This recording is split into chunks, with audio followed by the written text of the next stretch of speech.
Partons à présent du côté des sites mémoriels de Verdun où depuis quelques jours une association propose des chantiers à des militaires souffrant de blessures psychiques post-traumatiques, des actions, des chantiers comme ici la rénovation d'anciens canons leur sont proposés pour les aider à se reconstruire dans leur vie personnelle et professionnelle. Écoutez le président de cette association.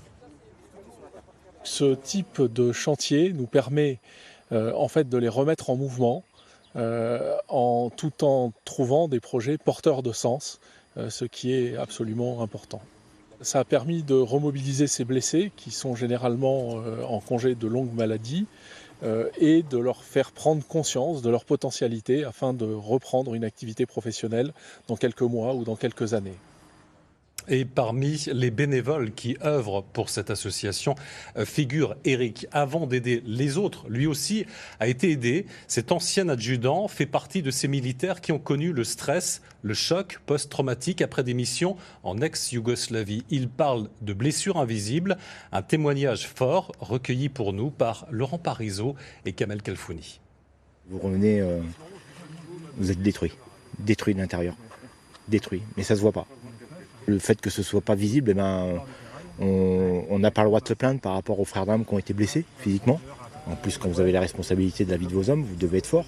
Donc, vous n'avez pas le droit à la faiblesse. Donc, vous continuez la mission et puis quand on rentre,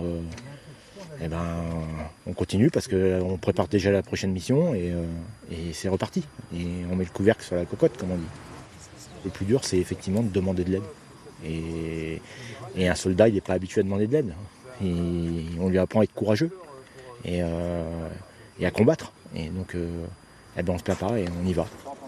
Quand vous passez de cette zone de combat, de cette ligne de front, à revenir en 1h30 de temps chez vous, à la maison, c'est un choc, quoi. Il n'y a plus de sens. Voilà. Et dans l'armée, tout est canalisé, tout est planifié, tout est calé.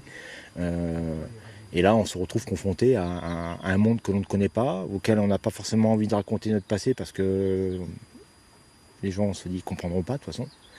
Et effectivement, c'est compliqué d'arriver à tomber dans cette vie qui est fade, finalement. L'essentiel, il est à la maison. Il est avec nos proches, il est avec ceux qui nous entourent. Et le plus compliqué pour un blessé, c'est d'arriver à réenchanter son quotidien.